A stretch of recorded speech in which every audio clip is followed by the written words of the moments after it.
ကွန်ပျူတာသင်တန်းမစခင်ရှေးဦးစွာဖျားရှိခိုးကြရအောင်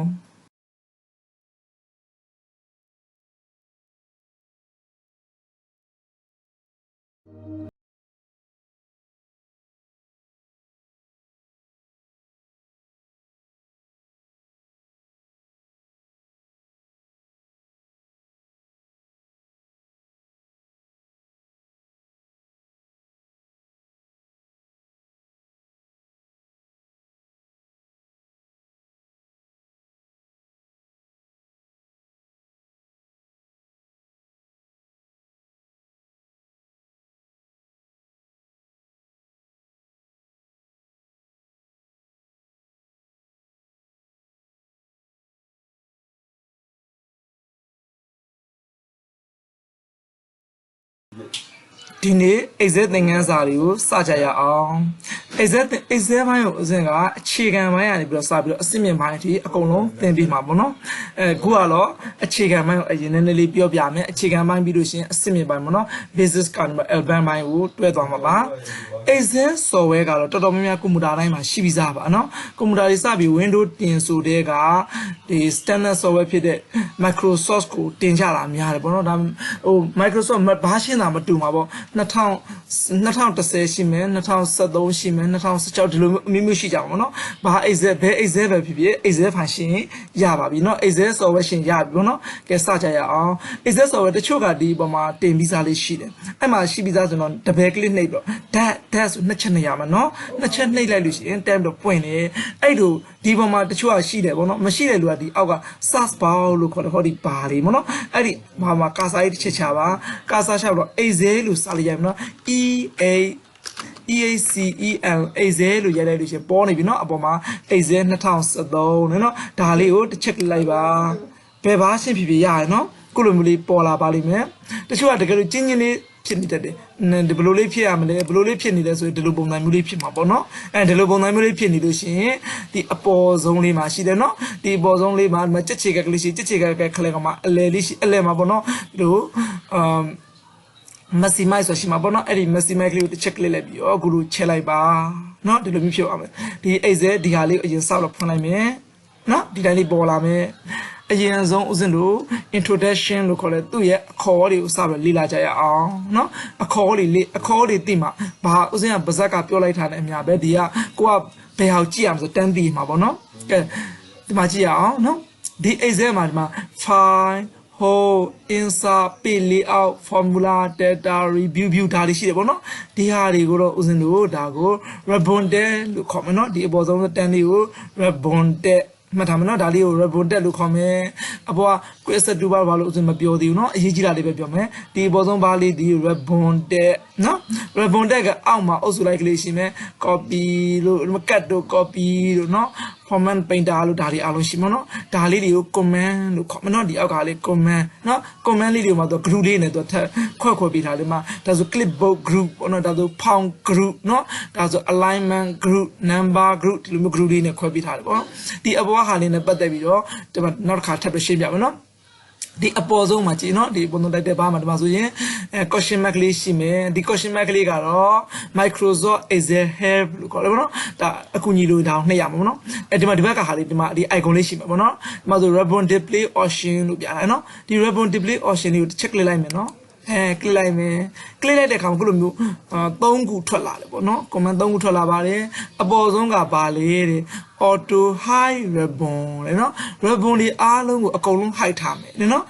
ribbon ဆိုတာဘာလေလဲဒီအပေါ်ဆုံးက file home insert ဒါက ribbon တဲ့အောက်ကဟာ command ဒီနှစ်ခုစလုံးဒါ ribbon အမျိုးအစားတွေပဲနော်အဲ့တော့ဒီအပေါ်ဆုံး auto hide ကလေးကိုတစ်ချက်နဲ့အဲ့နှစ်ခုစလုံးပျောက်သွားမှာနော်ကင်မရာစမ်းကြည့်အောင်ဟောအကုန်ပျောက်သွားပြီเนาะဘာမှမရှိတော့ဘူးเนาะဒါလေးကိုတစ်ချက်ပြန်နှိမ့်မယ်เนาะဒီ auto hide ribbon လေးကိုပြန်တစ်ချက်နှိမ့်လိုက်เนาะအဲ့ဆိုတာအကုန်လုံးပျောက်အောင်เนาะအဲ့တော့သူ့အောက်မှာဘာလေးဘာရှိတယ်သူ show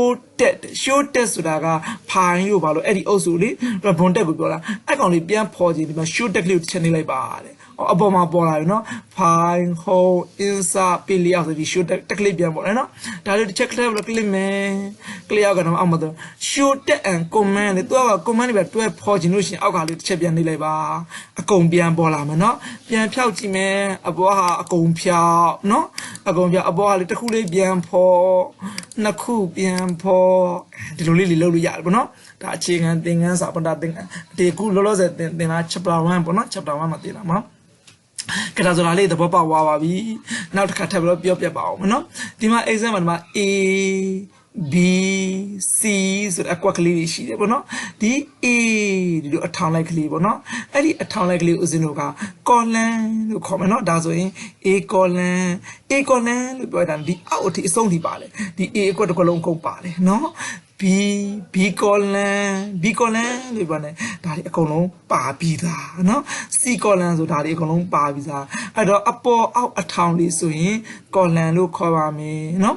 ဒီမှာဆိုရင်1ဒါဆိုဦးဇင်းတို့ row လို့ခေါ်မှာပေါ့ row 1ဆိုဒီတန်းလုံးပါပြီစားနော် row 2ဆိုဒီတန်းလုံးပါပြီစား row 3ဆိုင်ရာအတန်းတန်းလုံးပါနော်ဒါ column ရဲ့ row ရဲ့ဒါသဘောပေါက်ပါပြီနော်ကဲနောက်တစ်ခါဟိုမှာအကွက်ကလေးတစ်ကွက်ဒိုင်းမနော်အကွက်ကလေးဦးဇင်း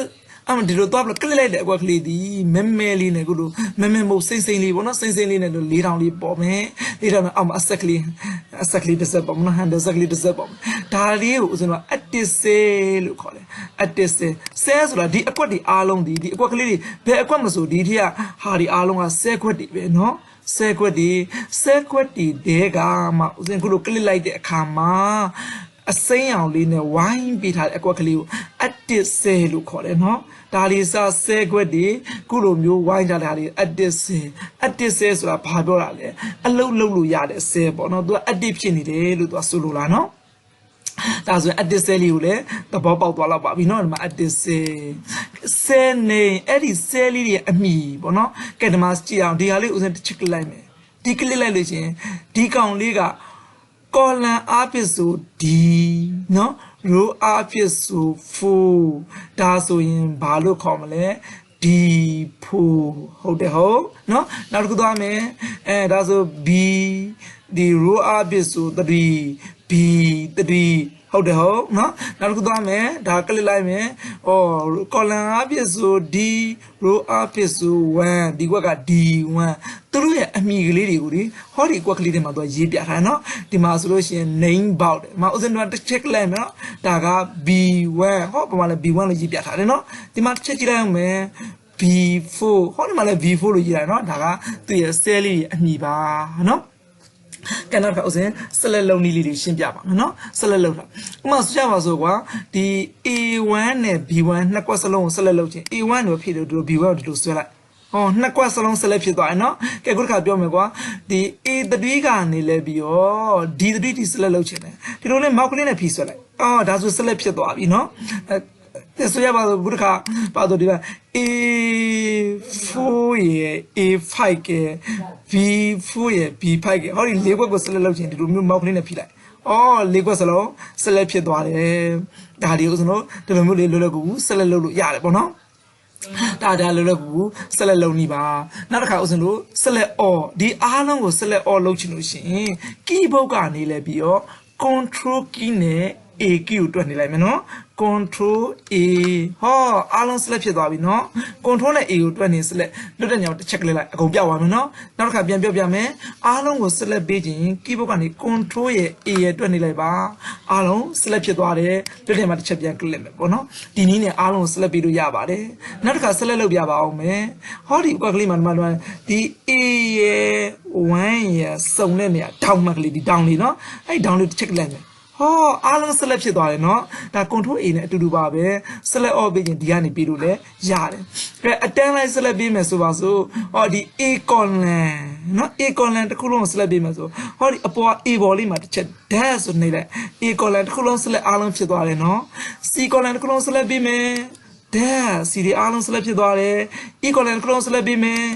အဲ့ဒီအားလုံး select ဖြစ်သွားတယ် row 1 ကို select ပေးမယ်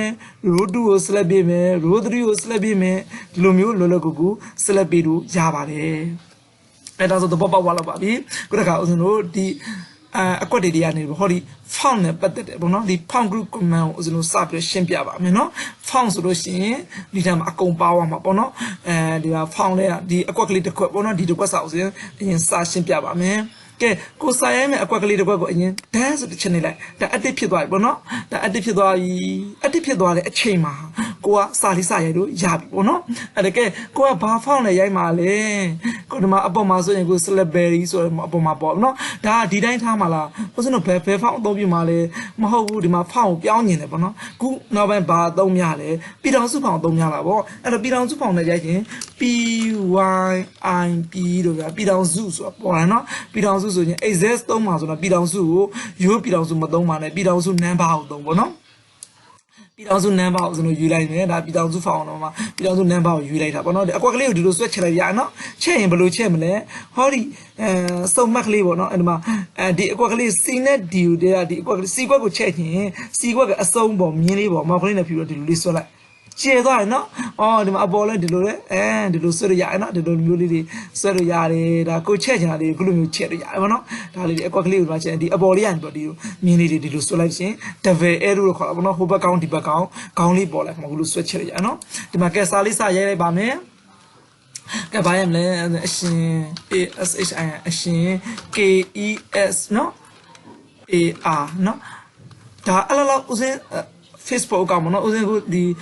ဒီ Facebook အကောင့်သုံးတယ်မှာနော်အရှင် Kistina လို့မရိုက်တဲ့လို့ချင်း KESAR လောက်ရိုက်လိုက်လို့ရှိရင်ရရနော်အရှင်ကလို့တိုင်းရမှာ KESAR နော် IMD Kistina နော်အရှင် K လောက်ရိုက်လိုက်လို့ရှင်တော့ရနိုင်တယ်သူပါနော် Facebook မှာရိုက်ရှာလိုက်လို့ရှင်လေအဲဆိုဦးစင်းအကောင့်ကိုတွေ့နိုင်ပါလေအရှင် KESAR IM ဘောနော် IMD အရှင် Kistina လို့အပြည့်စုံမရိုက်တတ်လို့ရှင် KESA လောက်ပဲရိုက်လိုက်ပါအဲ့ဒါဆိုအဆင်ပြေတယ်နော်အရှင် Kistina Facebook မှာရိုက်ရှာလို့ရပါတယ်နောက်သင်ခန်းစာလေးဦးစင်း Facebook မှာအားလုံးတင်ပေးမှာပါဦးစင်းတို့ YouTube channel မှာလည်းအားလုံးတင်ပေးမှာပါဦးစင်းရဲ့ YouTube channel ရတော့ဟိုငကိုတော့အမည်လေးပဲပေါ့နော်WDYD ဆိုလို့ရိုက်လိုက်လို့ရှင်တော်တော်များရနော် YouTube channel ဦးစင်းပြောပြပါမယ် WDYD ဦးစင်းတို့ရဲ့အသင်းနာမည်ပေါ့နော်အသင်း White Technology YouTube ဆိုတဲ့အသင်းနာမည်ပေါ့နော်W1G အရှင်သူစိတ်တာကြီးနော် ASHIN အရှင် PAUSEIKT အရှင်သူစိတ်တာပေါ့နော်W1D အရှင်သူစိတ်တာဆိုရင်ဦးစင်းရဲ့ YouTube channel ပေါ့နော်YouTube channel မှာလည်းဗီဒီယိုတွေအားလုံးကိုအစားဆုံးတင်ပေးမှာပါနော်ဟုတ်ပြီဒီမှာလည်းစာလေးတွေခုလိုရိုက်တယ်ဒါကဦးစင်းရဲ့ Facebook ကောင်းဒါက YouTube channel နော်ဒီမှာလည်းဦးစင်းတို့တင်ပေးမှာဟုတ်ပြီဒီအကွက်ကလေးဦးစင်းတို့လောက်လိုက်ပြီဒီမှာဒီကွက်ကလေးတွေပေါ့နော်ဒီကွက်ကလေးတွေဒီကွက်ကဥစဉ်ဒါပြည်တော်စုဖောင်နဲ့ပြောင်းထလာဖောင်ပြောင်းရင်ဘာမှပြောင်းအောင်မလဲဒီကွက်ကလေးမှာဖောင်ပြောင်းအောင်မယ်ဖောင်အရွယ်စားကလေးကိုကြီးကျင်လဲဒီမှာ17ရှိတယ်နော်17ကတော့ဥစဉ်ကမှပြောင်းလိုက်ပါမယ်28ဟောတို့ပြောင်းလို့ရတယ်နော်ဒီမှာဒီဖောင်အရွယ်စားကိုဒီ28ကနေပြောင်းလိုက်တာဒီကွက်ကလေးကိုတစ်ချက်ကလိုက်မယ်ဒီဖောင်ကလေးတွေကိုကြီးကျင်ဒီမှာ A ကြီးလေးရှိတယ်ဒဟောစလုံးလေးကြီးတာနော်ကြီးတာလေပြန်သေးကျင်တယ်ဒီမှာ A သေးလေးရှိတယ်နော် A သေးလေးတစ်ချက်နိုင်မယ်ဟောစလုံးလေးသေးလာတယ်ပြန်ကြည့်မယ်ဒါလေးကြည့်လိုက်သေးလိုက်ဒီလိုလုပ်လို့ရပါတော့ကဲစလုံးလေးတွေဒီမှာအရှင် Kistina ဥစဉ်ရိုက်ပြမယ်ဒါလေးကိုထူထူလေးဖြစ်နေမှာဘိုးထူထူလေးဖြစ်သွားပြီเนาะဒါထူထူလေးအရှင် Kistina ဒီမှာစောင်းစောင်းလေးလုပ်လိုက်မယ်ဟောစောင်းစောင်းလေးဖြစ်သွားပြီเนาะဒီအဆောင်လေးကိုပြန်ဖြောက်ခြင်းအဲ့ဒီဘောလေးမှာတစ်ချက်ဓာတ်ဆိုပြန်နေလိုက်ပြန်တဲ့သွားပြီเนาะအထူလေးကိုပြန်ဖြောက်ခြင်းဟောဒီဘိုးကိုပြန်တစ်ချက်လို့လျှော့လိုက်ခုလိုလေးပြန်ဖြစ်သွားပြီเนาะဒီအောက်ကမြင်းလေးတားခြင်းလဲဟောဒီမှာ underline ဆိုခြင်းเนาะ underline တစ်ချက်လိုက်ပါခုလိုမြင်းလေးတားပြီးသားဖြစ်သွားမှာเนาะဒီ underline လေးကိုတစ်ခါပြန်ဖြုတ်လိုက်ပါခုလိုလေးဒီမြင်းလေးပြုတ်သွားဘောเนาะဒီလိုမျိုးလုပ်လို့ရတယ်ပေါ့ကဲနောက်တစ်ခါဒီအကွက်ကလေးကတော့ဒီ border လို့ဦးဇင်းထားလိုက်မယ်เนาะဒီ border လေးကတော့ဒီကောင်လေးကိုခဏ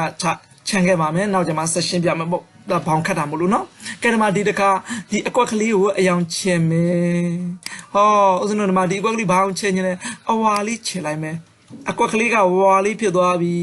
အဝါထဲမှာဆိုတော့လေစလုံးလေးကိုအဖြူဆိုပေါ်မှာပေါ့နော်အဲ့တော့ဒီအရှင် Kistina ဆိုတာလေးကိုဟိုအဖြူအောင်လေးထားမယ်ပေါ့နော်အဲ့ဒါဆိုဒီမှာ A လေးနော် A လေးတစ်ချက်လိုက်မယ်ဘေးက down arrow ပုံလေးကိုကလစ်လိုက်နော်ဒီမှာအဖြူလေးကိုတစ်ချက်လိုက်ပါမယ်ဟောအဖြူလေးဖြစ်သွားတယ်အဝါထဲမှာအဖြူကမပေါ်သေးဘူးဘယ်ထဲမှာပေါ်အနီထဲမှာပေါ်မှာနော်အနီရောင်လေးထားလိုက်မယ် အဲ့တော့ဒီမှာနှစ်ခုရှိမယ်ပေါ့နော်ဒီဘက်ကဟာလေးက free color တဲ့ free color ဆိုတာဒီအကွက်ကိုအယောင်ဖြည့်တာပါနော်ဒီဘက်မှာကြည့်ပါဦးဒီမှာနော် found color တဲ့ found color ဆိုတာကစာသားကလေးတွေကိုအယောင်ဖြည့်တာပါဒါဆိုရင်သဘောပေါက်သွားလောက်ပြီလို့ထင်ပါတယ်နော်ကဲ sequence site လေးတွေကိုထပ်ပြီးပြောပြမယ်နော်ဒီ sequence site လေးတွေကိုအခုလိုမျိုးဒီလိုမျိုးလေးတွေချဲ့လို့ရတယ်ဒီမှာထက်ချဲ့ရသေးတယ်နော်ဘယ်လိုချဲ့မလဲဒီဘက်ကဘောင်လေးကတော့ဒီလိုဆွဲချဲ့တာပေါ့နော်လိုချင်တဲ့အနေထားလောက်ကလေးကိုဒီမှာအကုန်ချဲ့လို့ရပါဘောနော်ကဲဒီကွက်တွေဦးဇင်းတို့မလိုချင်တော့မဟုတ်ကွယ်မလိုချင်ဒါတွေအကုန်လုံးဖြတ်လိုက်ဆက်လက်မှတ်လိုက်နော်ဆက်လက်မှတ်ပြီးဒီဘက်ကနေ delete ဆိုတာဒီဘက်မှာရှိတယ်နော် delete ဆိုတာရှိတယ် delete ကိုနှိပ်လိုက်အကုန်ပြုတ်အောင်နော်ဒီ cell တွေပါဒီမှာဖြတ်ချင်လို့ရှိရင်တစ်ချက်ကလေးလိုက်ပြီး delete cell ပါနှိပ်လိုက်နော်အကုန်လုံးဖြတ်ပြတ်သွားတယ်နော် sorry ခဏနော်ဒီအားလေးအကုန်လုံးဥစဉ်မှာဒီသုံးခွက်စာလုံးဆက်လက်မှတ်လိုက်ပါမယ်ဆက်လက်မှတ်လိုက်ပြီးတော့delete လုပ်ကြည့်လိုက်ပေါ့နော်အကုန်လုံးပြတ်သွားပြီ cell ခွက်တွေပဲအားလုံးပြတ်သွားပြီနော်ကဲဒီဘက် cell တွေမှာအကုန်လုံးကိုလိုမလိုချင်လို့ရှိရင်မလိုချင်သလို select တွေကိုအကုန် cell ခွက်တွေအကုန်ဆက်လက်မှတ်လိုက်ရနော်ကဲဒီမှာဆိုတော့ဒီဟာဥစဉ်ဖြတ်ချင်တယ်ပေါ့နော်ဒီမှာဒီဟာလေးဖြတ်ချင်လို့ရှိရင်ဒီမှာ delete cell ဆိုတာရှိတယ်နှိပ်လိုက်ဒါဆိုအကုန်အကွက်တွေပြတ်သွားပြီဘာဖြစ်လို့ဥစဉ်ဖြတ်တာလဲဆိုတော့ဒီအကွက်ကလေးသူ့တိုင်းပြတ်ပြီးတော့မစီချင်လို့နော်ဒီတိုင်းလေးဖြတ်လိုက်တာဖြတ်လိုက်တော့သူကစီဗီဇာလေးပြန်ဖြစ်သွားတာပေါ့အဲ့လိုစီးသေးရနော်ကဲနောက်တစ်ခါဒီအကွက်ကလေးတွေကိုဘာလုပ်ချင်တယ်လဲဆိုလို့ရှိရင်ဒီအကွက်ကလေးတွေကိုညီညာလေးနဲ့ချဲ့ချင်တယ်ပေါ့နော်ညာခုတိုင်းဆိုရင်တစ်ခွက်စင်းဒီလိုအပေါ်မှာ A နဲ့ B ကြားတဲ့လေးကိုဒီလိုမောက်ကလေးတင်ရင် double arrow ပေါ်တဲ့အခါမှာဟိုလိုဒီလိုချဲ့လို့ရတယ်လေဒီလိုချဲ့လို့ရတယ်အကွက်တွေအားလုံးညီညာချဲ့မယ်ဆိုလို့ရှိရင်အားလုံးဥစဉ်လို့ဒီချဲ့ချင်တဲ့ဟာတွေအားလုံးဆက်လက်မှတ်လိုက်ပေါ့နော်ဒီကွက်ကလေးတွေကိုဆက်လက်အရင်မှတ်လိုက်ရမယ်မှတ်လိုက်ပြီးတော့ဘယ်လိုချက်မှာလဲဟောဒီမှာနော် home tab ဒါ home tab ထဲမှာဝင်လာနော် home tab ထဲမှာဒီမှာ cell ဆိုတဲ့ group ရှိတယ်နော်ဒီ cell group တွေကဟောမှာဆိုရှင် format ဆိုတာရှိအဲ့ format တွေတခါ format လေးဝင်လိုက်မယ်ဝင်လိုက်တဲ့အခါမှာဒီမှာကြည့်ပါ row height ဒီ row လေးတွေရဲ့အမြင့်နော် row height ဆိုလိုတာကတော့ကွာ row height ဆိုတာကဒီမှာ row ဆိုတာဒီ3က row တွေเนาะဒီ1ကလည်း row 2 row 3 row အဲ့ဒီကောင်လေးတွေအမြင့်ကို row high လို့ခေါ်တယ်เนาะဒါက row high เนาะ row ဒါဆို column width တော့ကြလို့ရှိရင်ဒီ A ကဒါ A column B column C column ပေါ့အဲ့ဒီကောင်ကလေးတွေအကျယ်ကိုကြတော့ column width လို့ခေါ်တယ်เนาะ column width ဒါဆိုသဘောပေါက်ပါပြီကိုချဲ့ခြင်းတဲ့အကွက်ကလေးတွေအားလုံးကိုအရင် select ပေးလိုက်ပါမယ်เนาะဆက်လက်ပေးလိုက်ပြီးတော့ခုနဒီ format လေးဝင်လိုက်မယ်နော် format လေးကနေပြီးတော့ row height ကပင်ကိုအားဖြစ်ဆိုတော့ဒီမှာလုံး15လို့ထားပြီးတယ်နော်သူက15ဥပမာဒီ cell ကွက်ကလေးတွေဘယ်လောက်ကျဲမှာလဲသူတက်2ဆကျဲခြင်းလို့ရှိရင်30ထားလိုက်ပေါ့ဟုတ်တယ်နော်ကိုကထားခြင်းတော့အချိန်လေးထားလို့ရတယ်နော်ကဲဥစဉ်ဒီမှာ30ထားလိုက်မယ်နော်30ထားမယ် okay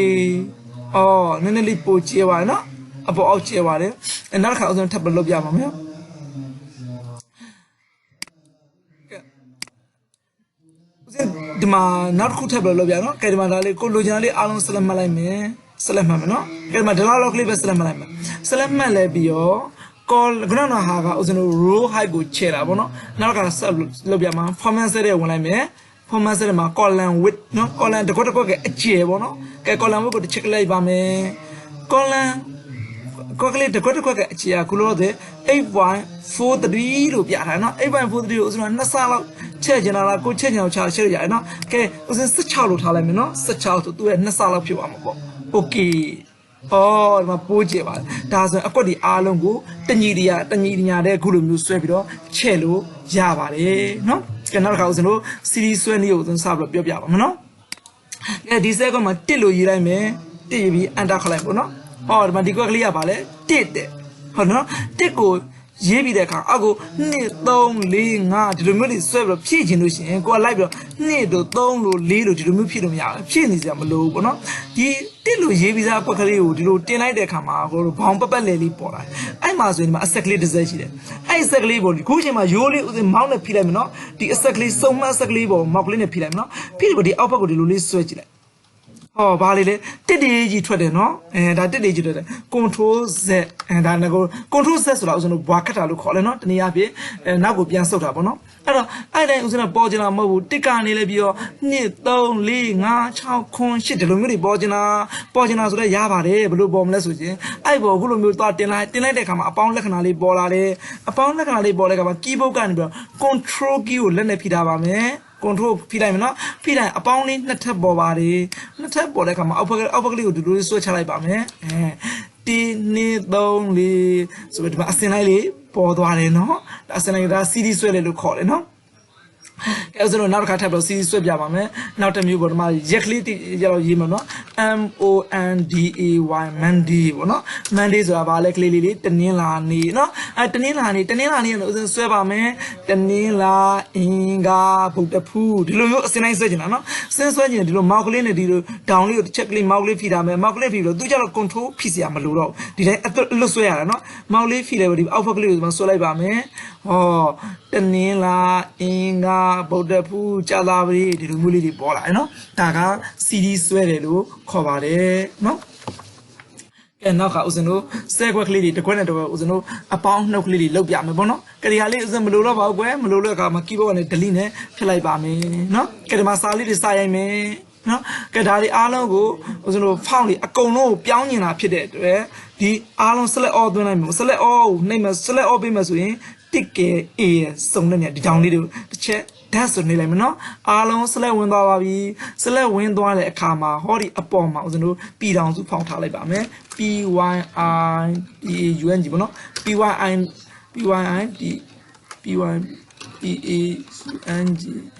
SU ပြည်ထောင်စု number ပေါ့နော်ပြည်ထောင်စု number လို့နည်းနည်းရေးလိုက်လို့ရှင်ပေါ်အောင်မပေါ်လို့ရှင်ပြန်ရိုက်ပေါ့နော်ဒီမှာဦးဇင်းပြန်ရိုက်ပြန်နော် PYI ဟာပြည်ထောင်စုလို့ပေါ့နော်ပြည်ထောင်စုကနေဦးဇင်းမှာ number ကိုရှာမှာပေါ့ဒီမှာပြည်ထောင်စု number တော်ပြီနော်ပြည်ထောင်စု number ဟုတ်ပြီကဲဒီမှာဆက်လောက်ကြမှာဦးဇင်းတို့စင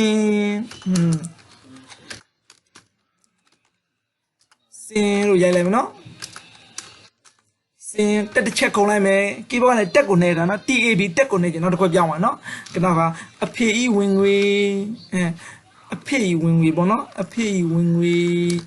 အဖေဤဝင်ငွေတက်တစ်ချက်ခုံလိုက်ပါမယ်အိမ်အသုံးစရိတ်အိမ်အသုံးငွေထားလိုက်နော်တစ်ချက်ခုံလိုက်ပါမယ်လက်ကျန်ငွေဟော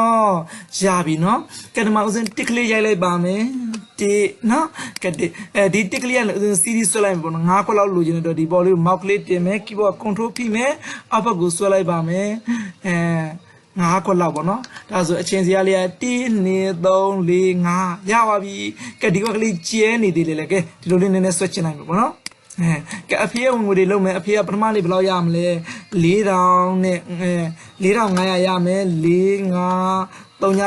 လုံးအဖေကပထမငွေ4500နောက်နေ့ကျအဖေကဘယ်လောက်ဝင်လဲဆိုရင်4000ဝင်မယ်4 3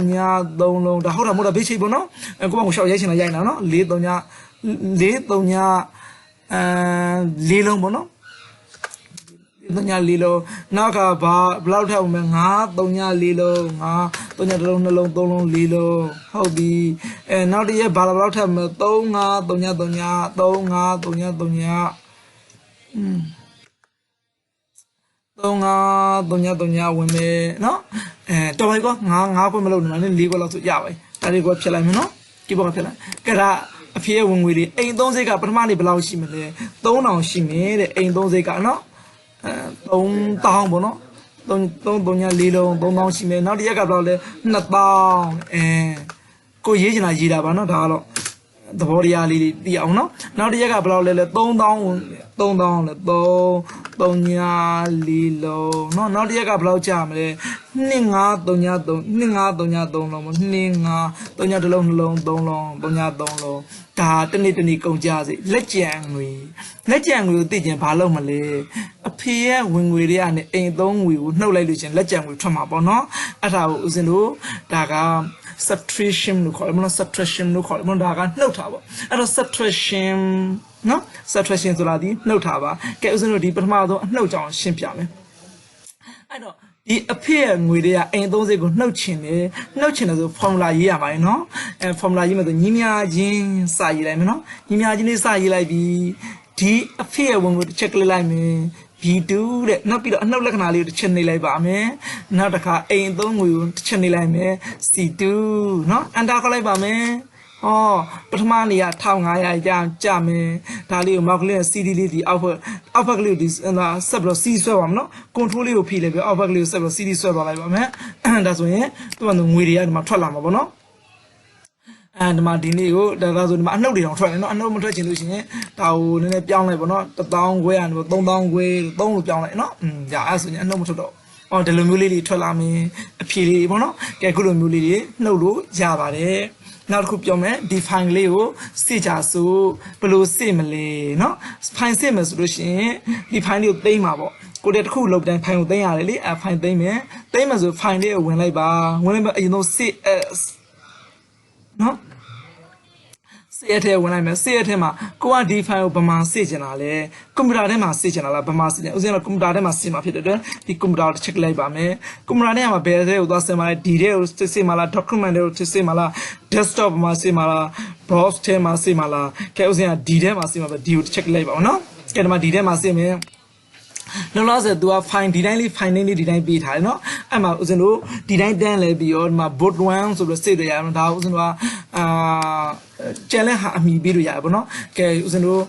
home လို့ပြလိုက်မယ် home home လို့ပြလိုက်မယ်နော်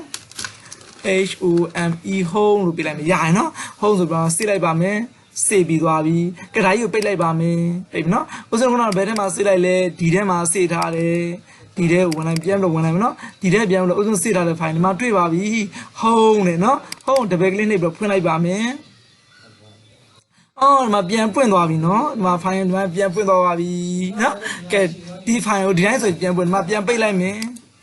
နော်ဒါလေးကိုပြန်တပည့်ကလေးနှိပ်ပြီးဖွင့်လိုက်မယ်ဒီလိုမျိုးလွယ်လွယ်ကူကူတပည့်ကလေးနဲ့ဒါဖွင့်လို့ရတယ်ဗောနော်ဖွင့်လို့ရတဲ့အခါမှာဥစဉ်ဒီ file လေးကိုတမ ्या ဖွင့်လို့မရစေချင်ဘူးတမ ्या ဖွင့်လို့မရစေချင်ဘာလုပ်ရမှာလဲတော့ခတ်ထားမယ်ဗောနော်အဲ့လိုတော့ခတ်လို့လည်းရပါတယ်ဘယ်လိုလုပ်မလဲ file ထဲဝင်လိုက်မယ်နော်စစ်အထက်ကိုခုနလိုက်ပြောင်းမနော်စစ်တော့ခုနကဥစဉ်ဒီထဲမှာစစ်တာနော်ခုနကဥစဉ်ဒီထဲမှာမစစ်တော့ဘူး document ထဲမှာစစ်မနော် document ထဲမှာစစ်မယ်ဒါဥစဉ်တို့ home လို့ပဲပြန်ပေးတယ်မယ် home lock lock နော်ဥစဉ်တို့တော့စာခံမှာဖြစ်တဲ့ lock လို့ရ home lock ဒါဥစဉ်တော့ခတ်တဲ့ file ဆိုသိအောင်နော်ဒီမှာအောက်မှာ true ဆိုရှင်နော် true ရဲ့ဝင်လိုက်ပါမယ်ဝင်လိုက်ပြီးရော true ရဲ့ဝင်တဲ့အခါမှာခုလိုမျိုး option တွေပေါ်လာတယ်ပေါ့အဲ့ဒီကနေဥစဉ်တို့ true ရဲ့အနေနဲ့ပြီးတော့ဥစဉ်ဒါချက်ကန်ဒီမှာထူးတဲ့အနေနဲ့တော့ဦးဇင်းတို့ဒီဟာ January ကျန်တာတဲ့ဝင်လိုက်မနော် January option နဲ့ဝင်လိုက်မနော်စသင်းနေတော့နော်မအားသေးတော့ရစသင်းနေတော့January option နဲ့ဦးဇင်းထောက်လိုက်မနော်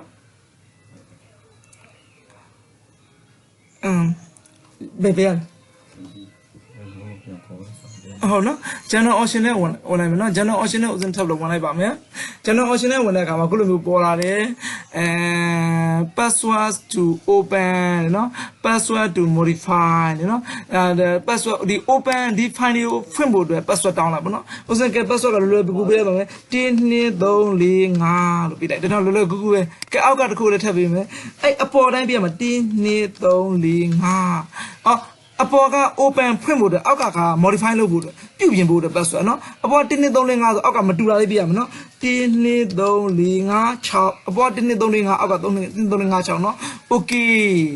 ကဲမထပ်ပြီးတော့အကွက်ကလေးတစ်ကွက်တောင်းနေနော်ဒီအကွက်ကလေးဒီအပေါ်ကပေးတဲ့အကွက်ကိုထပ်ပေးရမယ်နော်ကဲ1 2 3 4 5အပေါ်တစ်ကွက်ပေးလိုက်ပြီ okay နော်နောက်တစ်ကွက်ထပ်ပေါ်ပါပြီနောက်တစ်ကွက်ထဲမှာအောက်ကအကွက်ကိုပေးရမယ်နော်1 2 3 4 5 6နော်โอเคရပါပြီဒါဆိုရင်စစ်ကိုနှိပ်လိုက်ပါမယ်ရပြီနော်ဒါလေးကဥစဉ်တို့ lock ခတ်ပြထားဒီမှာတစ်ချက်ပေးလိုက်မယ်နော်ဒါပေးလိုက်မယ် lock ခတ်တဲ့ file လေးကိုဥစဉ်ဗမာထည့်ထားလဲဒီ document ထဲမှာထည့်ထားပါတယ် document ထဲဝင်လိုက်မယ် home lock ရှင်နော်အဲ home lock ကိုနှိပ်လိုက်မယ်ခုလိုဖွင့်တဲ့အခါမှာတန်းမပွင့်တော့ password တောင်းနေမယ်ဒါကြည့် home lock ဖွင့်လိုက်မယ်နော်မဖွင့်လိုက်ပါပြီခဏလေးစောင့်ပြီနော်အဲဒီမှာ password တောင်းပြီခုနက password တောင်းနော်ဒီမှာ password ဆိုရင်ကိုခုနကထည့်ထားလဲဖွက်ထားတဲ့ခဏလေးထည့်လိုက်ပေါ့နော်1 2 3 4 5လို့ပေးလိုက်မယ်နော် okay ဒါဆိုဒါ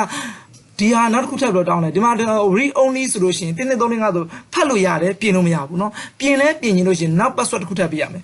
နောက် password တစ်ခုက1 2 3 4 5 6လေးเนาะ1 2 3 4 5 6 okay နော်ဒါဆိုခုလိုပြန်ပွင့်သွားပါပြီခုလိုမျိုးကိုယ့်ရဲ့ file ဒီအားလုံးကိုယ့်ရဲ့ file တွေကိုနော်တမန်မသိစေချင်တဲ့ file တွေကိုလွယ်လွယ်ကူကူဒီလို password တွေပန်နေဘောနော် password တွေနဲ့အားလုံးဒီလိုမျိုးဖွက်ထားလို့ရတယ်ဒါဆိုရင်တမန်တွေတုံးတောင်ဖွင့်လို့မရလို့ဘောနော်ကဲဒါဆိုရင်တင်အခန်း1ကို chapter 1ကိုဒီမှာပဲအဆုံးသတ်လိုက်ပါမယ်ဦးဇင်းရဲ့ဒီ YouTube channel ဘောနော်ဦးဇင်းရဲ့ YouTube channel မှာလည်းသင်ခန်းစာတွေအားလုံးတင်ပေးမှာပါဦးဇင်းရဲ့ Facebook account ပေါ့နော်Facebook account ကတော့အရှင်K Stinda ပေါ့နော် K Stinda ဆိုလို့ဦးဇင်းအသစ်ပြန်ဖွင့်လာပါတယ်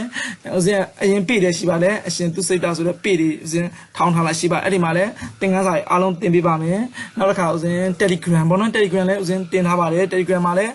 တင်ပေးမှာပါ Viber group တွေဦးဇင်းဖွင့်ထားပါတယ်Viber group တွေမှာလည်းတင်ပေးမှာပါအားလုံးဒီပတ်စံလုံးဝပေးစရာမလိုပါအကုန်လုံးအခမဲ့တင်ပေးမှာပါအခမဲ့ဆိုလို့ဟိုပတ်စံမပေးရလို့ပေါ့ပေါ့တန်တန်လေးတမန်ကရှန်ကတင်ပေးမှာမဟုတ်တကယ်ကိုတင်တိုင်းမှာဦးဇင်းတင်ရတယ်လို့ကိုအစအစုံပြည့်ပြည့်စုံစုံကိုတင်ပေးသွားမှာပါကျွန်တော်သင်ခန်းစာတွေအားလုံးကိုဆက်လက်စောင့်မျှော်ကြည့်ရှုနိုင်ပါတယ်